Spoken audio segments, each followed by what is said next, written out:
Hello everyone, welcome back to the channel. Megadeth is one of those bands that does not need an introduction.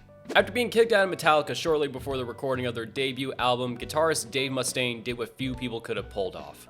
He formed a new band that would go on to rival his former one in both heaviness and influence.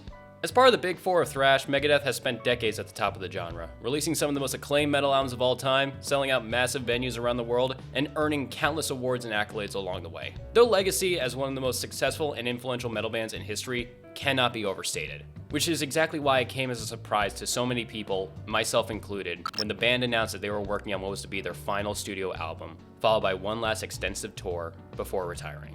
I should say right now, I'm not the biggest Megadeth fan out there. I was definitely more passionate about them during my big thrash metal phase, and there's still plenty of their material that I go back to pretty regularly. All the albums up to Euthanasia, no complaints. But everything after that, with the exception of a very select few songs, didn't resonate with me all that much. Dystopia dropped not long after I first started listening to them, and by then I was giving the recent stuff a try, and more often than not, my main takeaway was, yeah, it's fine, it's another thrash album. Nothing I would call bad or unlistenable, more so I just never felt any urge to re-listen to it. Add to that the fact that there were just other thrash metal bands that I preferred, and it really just left me only sticking to the very classic Megadeth records. That pretty much sums up my relationship with Megadeth up until the announcement of that final album. And you know, I did feel a little bit bummed to hear that. It's always a little sad to hear when an artist you like announces their retirement. Even with everything I just said, I still had a lot of love and appreciation for that classic Megadeth era. And you know, it did make me a little bit optimistic, thinking,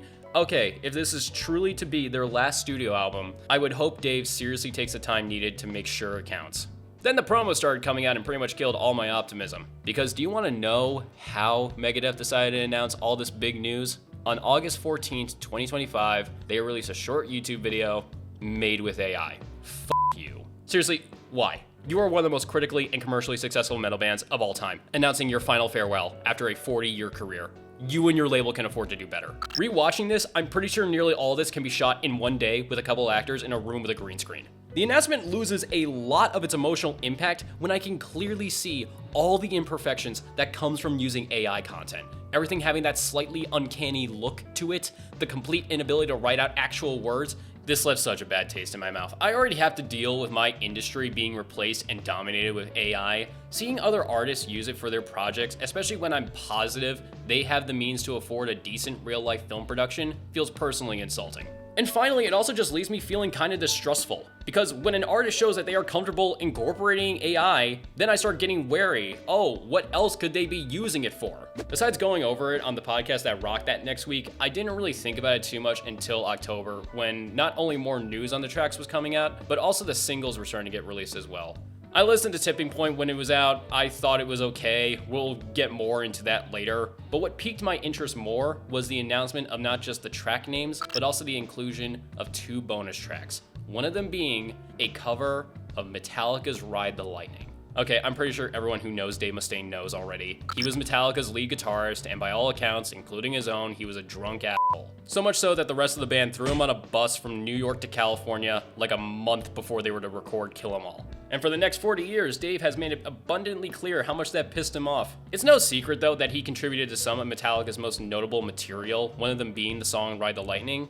I guess it is partly his song, but even then, that announcement just felt weird to me. It always feels like Dave flip-flops between saying in interviews, I don't want my history with Metallica to define me, and then going into great rants about how much James and Lars screwed him over. Including them at all in this supposed final send-off just felt like, again, just a weird choice. November didn't really make things any better for me. The song I Don't Care came out that month, and honestly, I can't take it seriously. I know some defenders will say that's likely the point, but again, after listening to it the first time, I had no desire to go back to it again. It didn't help that it was around that time that people online started making those AI videos where they took a photo of the band and then would animate it into a goofy choreographed dance number, and now suddenly this becomes the mental image that I associate with the song.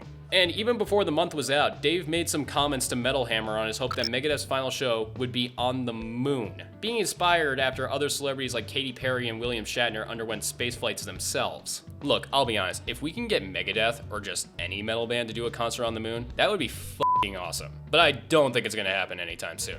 By all accounts, spacesuits are insanely heavy and are a bitch to move around. I mean, like, seriously, look at the size of the gloves. No way is anyone gonna play a guitar solo wearing this thing. Then you would need to bring text to set everything up. That's gonna cost a crap ton of money too. Also, that's cool. A final Megadeth concert at a venue that almost no one on Earth can even hope to see in person. Smart thinking there. I appreciate the ambition, Dave, but no way is that happening. 2 more singles would be released, Let There Be Shred and Puppet Parade, dropping over the following months leading up to the album's release, but by that point though, I just didn't feel any urgency to check them out. I figured I'd just wait and take them in along with the full record all at once. I didn't have to wait long enough though. Just 4 days after Puppet Parade released on January 23rd, 2026, Megadeth's self-titled final studio album was officially released. Now, this is the first time on the channel where I'm doing a full album review, and while I've watched enough of album reviews on YouTube to have a general sense of how I want to approach it, I figured this would be a good opportunity to bring someone with a deeper perspective. So, I'm excited to announce that for this review, we're welcoming our very first guest to the channel. To all you chicks, bros, and non-binary hoes, allow me to welcome my friend and fellow content creator, Julian, otherwise known as the Heavy Metal Joker. Hey, what's going on, everyone? This is Julian Purnell, the Heavy Metal Joker. I do music-related content on Instagram, my only form of social media. And yeah, Rowan, thank you so much for having me on to talk about this, man. I'm very curious to hear your thoughts on this. Of course, man. Lovely to have you. Do you want to start real quick by just going over your personal history with Megadeth? How much of a fan are you?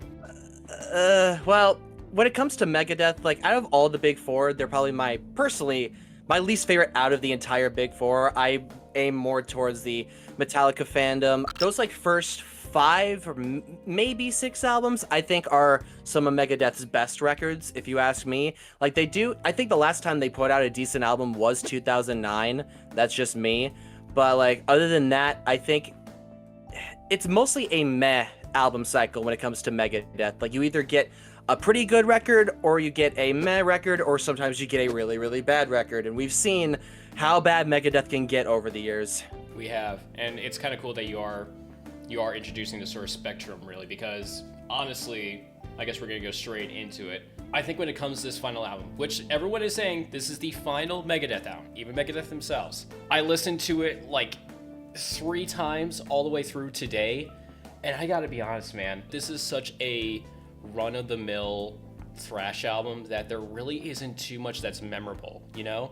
Yeah, and like that's fair. Like, I get where people are coming from when it comes to like the meh status, but at the same time I can sort of understand where people are coming from when they talk about, you know, the record being great, because obviously there's like a nostalgia base to people loving the new Megadeth record. But like, for me, I think it's going to be pretty obvious, because I also have my own review of the new Megadeth record coming out very soon. I personally thought the record sucked.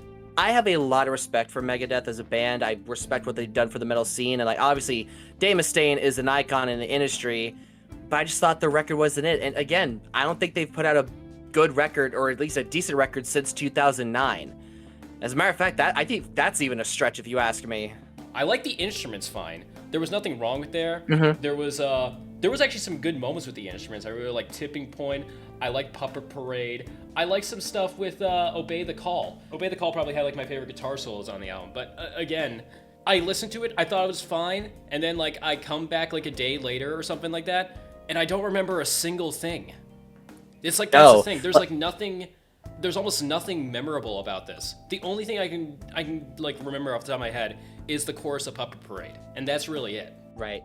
And like, that's always been like, especially with like the recent Megadeth albums, that's always been like the biggest issue when it comes to Megadeth's music. In recent years, it's like you listen to it and you're like, oh, that's fine, and then it's just forgettable. Like, there's really barely any replay value when it comes to recent Megadeth. And for me, this record was no different. Like, I will agree, like, there are some good stuff in the musicianship. Like, the guitar work is perfect. I thought the drum work was solid too. Yeah. But the biggest issue I have when it comes to this record is just Dave Mustaine and his cringy and juvenile lyrics and the damn Crypt Keeper ass vocals. It just ruined whatever good this album had. It's like, oh yeah, tipping point. Oh yeah, tipping point. See, James, I can play guitar shittier than you, James. That's pretty close. I might get copyright claimed. Oh shit. I'm kidding. No, I'm kidding. The songs I listened to before giving like the album a full listen, I kind of figured, okay, look, if I just don't want to like tear this album apart song by song, and also by the way too, if I did actually keep making this a point, I'm just gonna be repeating myself. A lot of the lyrics like are very on the nose. There's not a lot of room for interpretation, and they're very juvenile too. I mean, like it does not take a lot of intelligence to figure out what he's talking about. There's like there's no nuance to the lyrics, and I know that doesn't matter to some people, and that's probably not the point too. But like I like lyrics when it's not so on the nose on like its themes. Does that make sense? Yeah, like it all feels so forced.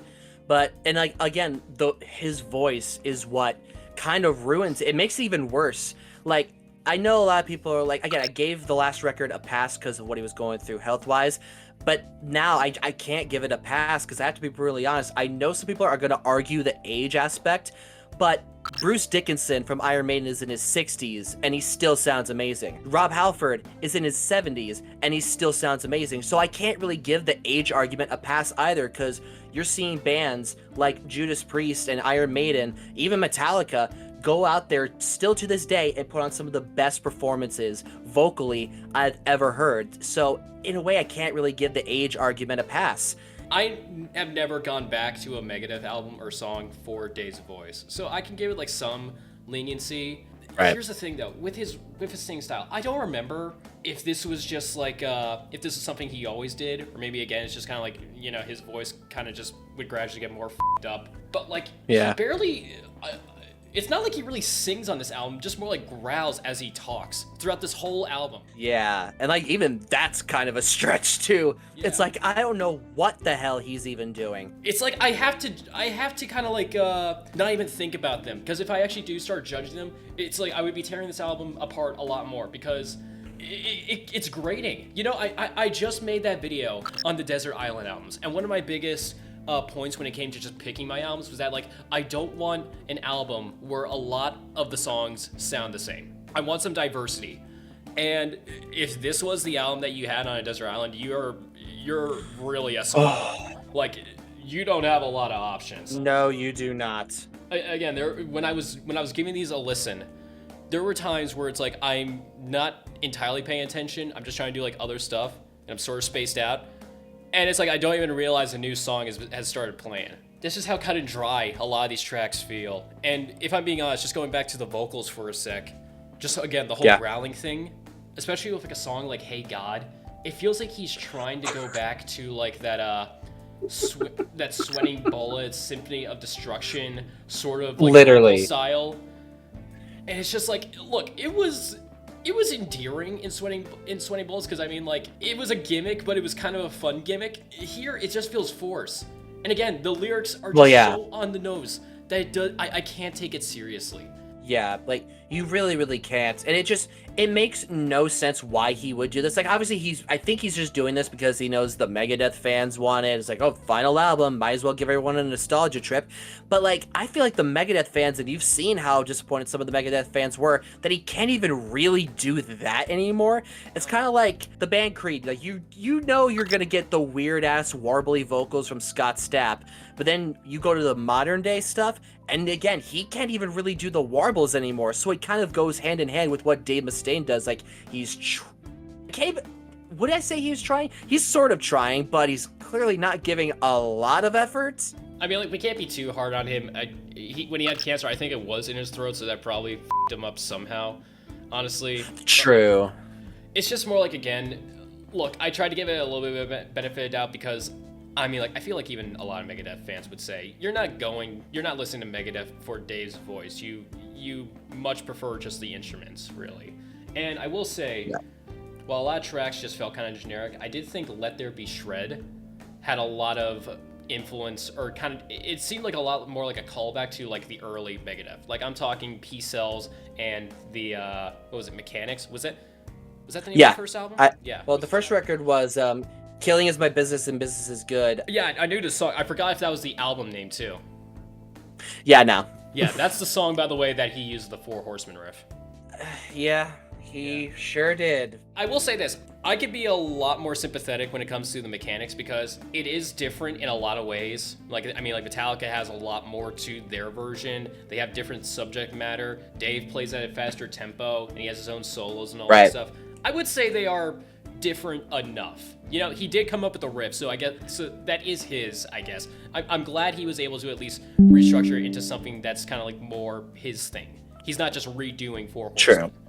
True. Though, that kind of brings us to the last track, bonus track. The elephant in the room. Yeah, no, dude, honestly. This is supposed to be your swan song right here, this album. And you end it on a note-for-note cover of a Metallica song. I gotta be honest, I don't know the extent of his contribution to the songwriting. But I mean, like, it's note for note. Even the solos, man. I can't imagine he was there for all of that. Like, I mean, Kurt had to have done some stuff on his own when they were making that album and song. Because that was a year after Kill 'Em All came out. He was already with the band for a while at that point. So when he was doing his own version of Ride the Lightning, like I'm gonna say this in my review, I thought he was gonna create his own like spin on it and maybe do his own solo and not just copy Kirk Hammett's solo.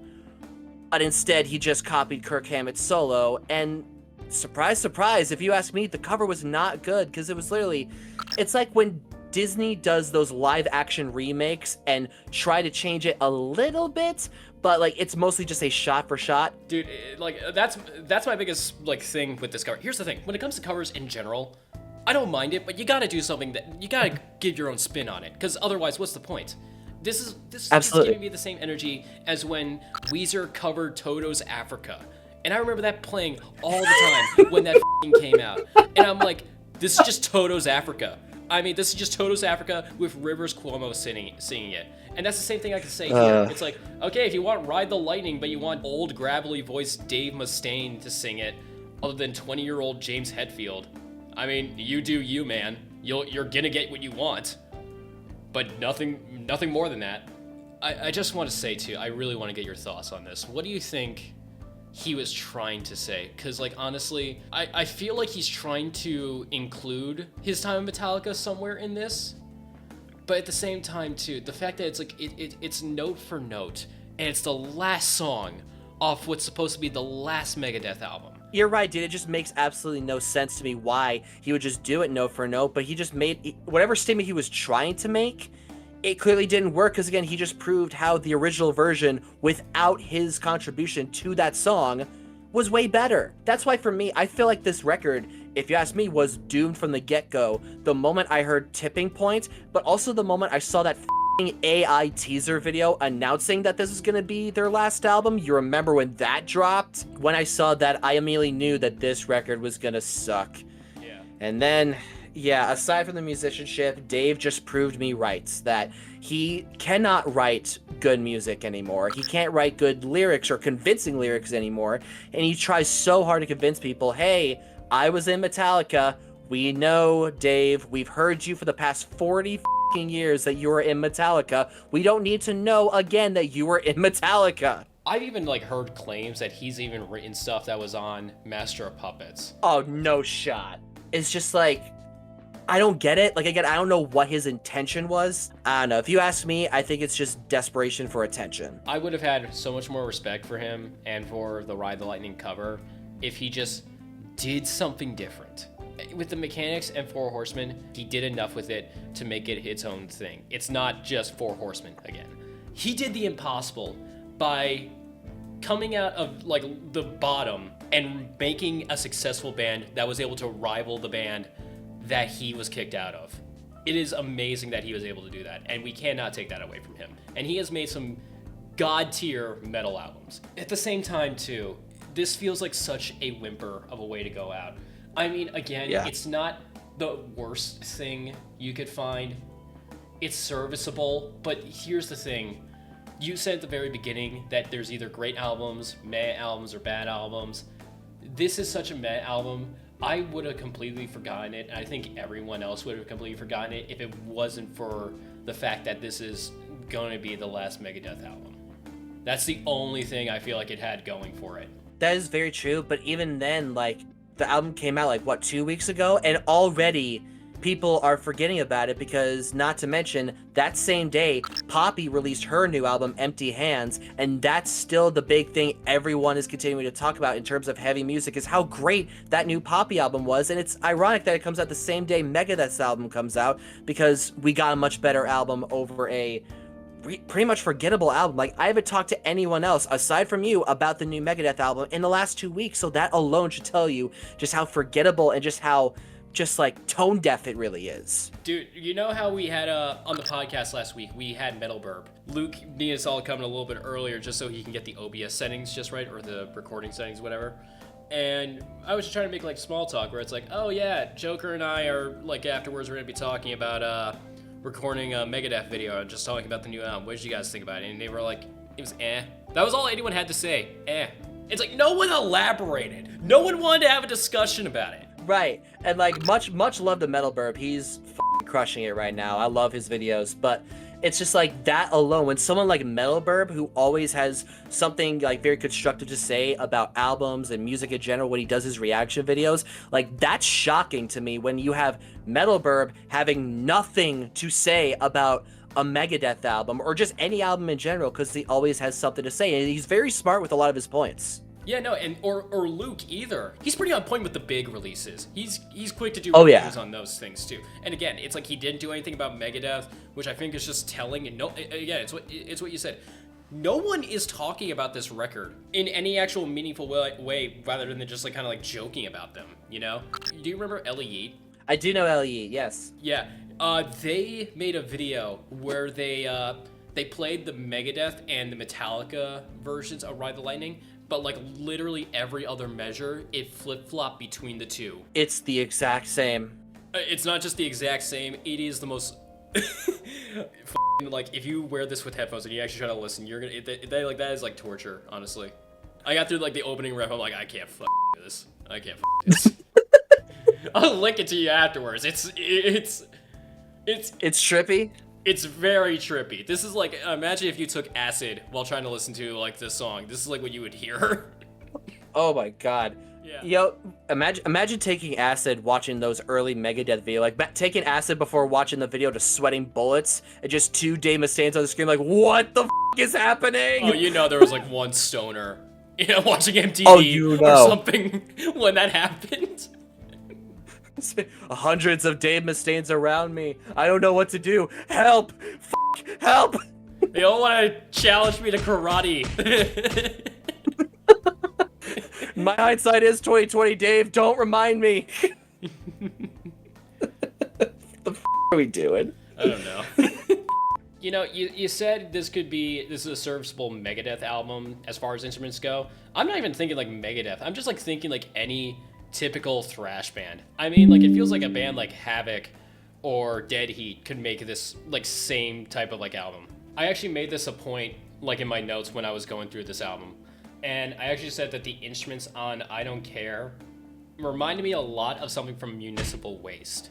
Yeah, I'm not the only. You're not the only one that thought that, dude. And I love Municipal Waste. How would you describe this, by the way? Like, it's kind of like, is it like skateboardy? I don't know why. It's like very like sort of like punkish style thrash. I mean, that's pretty much the extent of Municipal Waste. I saw Municipal Waste at Louder Than Life a few months ago, and that's pretty much what they are. They're that skateboardy, like, in a way, like if I were to describe it, sort of in the similar vein of like a skate type, like suicide, in a way kind of like a Suicidal Tendencies type, where they have the thrash metal punk rock influence and they're big with the skating crowd. Yeah. So in a way it kind of makes sense to lump Municipal Waste into that, but they really are all just talking about just having fun, drinking a beer with your friends, partying like crazy. In a way, I would consider Municipal Waste the Andrew WK of the thrash scene. It would be like a Municipal Waste song if they somehow were more juvenile.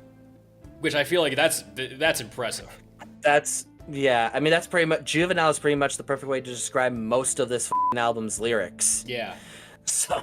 How about this? If we were to do a number rating, what would you give this album? I think I'm gonna give this like a 5. If you want a solid thrash album, you're gonna get it. Yeah, I completely agree with that. Like that's very fair. That's a fair rating. I feel like that's what a lot of people's ratings are. But for me, when it comes to Megadeth's self-titled farewell record, my rating is lower. I gave this a 3 out of 10. Oh, all right. Yeah. And again, mainly that stems from the fact of like, yeah, the musicianship is fine. It's just there. It just exists. But it's just Dave Mustaine's vocals and just his Crypt Keeper vocals and his cringy, just juvenile and nothing lyrics. And that Ride the Lightning cover just really pissing me off. Like this type of music is the type of music that would be in the background of a shitty Ford F-150 commercial that's trying way too hard to be edgy, like new Ford F-150 tipping point. Like, no.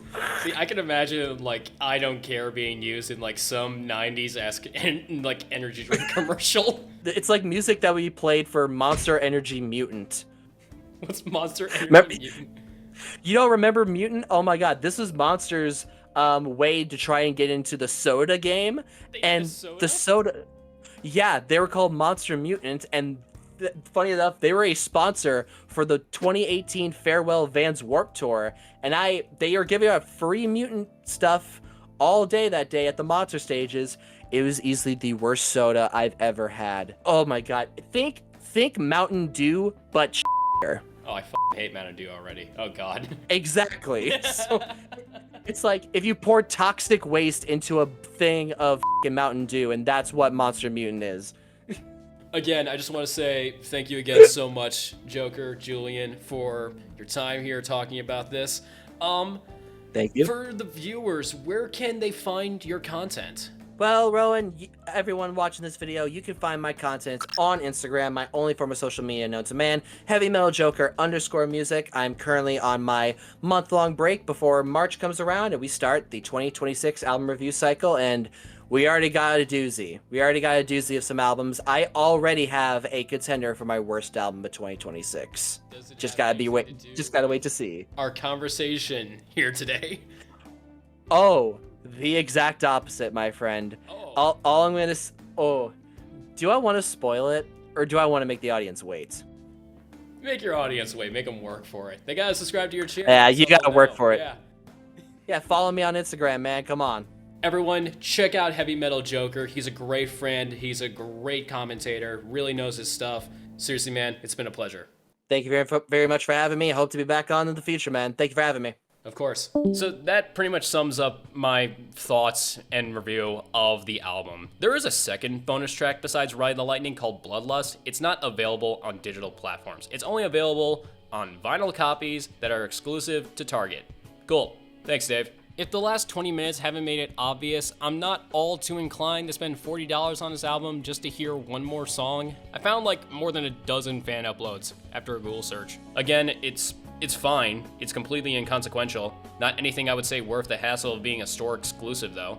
As I said, this album is okay. It's a completely serviceable thrash album. But that really is all I can say. Easily its biggest claim to fame is the fact that it's the last Megadeth album, but even with that, I can't say it's really changed my relationship with the band all that much. When I do eventually go back to listen to Megadeth, I'm still going to just stick to that more classic material. But don't get things twisted. Even though I've made my thoughts on this specific record clear, that doesn't change the fact how great Megadeth's best work truly is. These albums and Megadeth as a whole are a band that are worth remembering. At the time of recording and editing this video, they're just about to kick off their big farewell tour along with Iron Maiden, and I'd be lying if I said I still didn't want to see them live at least once. They're the only one of the big four that I still have yet to see live, so that would actually be, oh, you gotta be f***ing kidding me. With all that, we are at the end of our video. As always, thank you so much if you made it all the way to the end, and of course, thank you to Heavy Metal Joker for his help in this review. The link to his Instagram will be found in the description below. If you enjoyed the video, please consider not just liking, sharing, subscribing, but also joining my Discord server, where you will have the chance to join me and other like-minded people in discussions and stay up to date on all the latest announcements and projects. We hit 500 subscribers since my last upload, and I just have to say to every single one of you, I cannot thank you enough. Your support seriously means a lot to me. Please let me know what you think of Megadeth and this album in the comments, and I seriously do hope that you will tune in next time for the next video. Take care.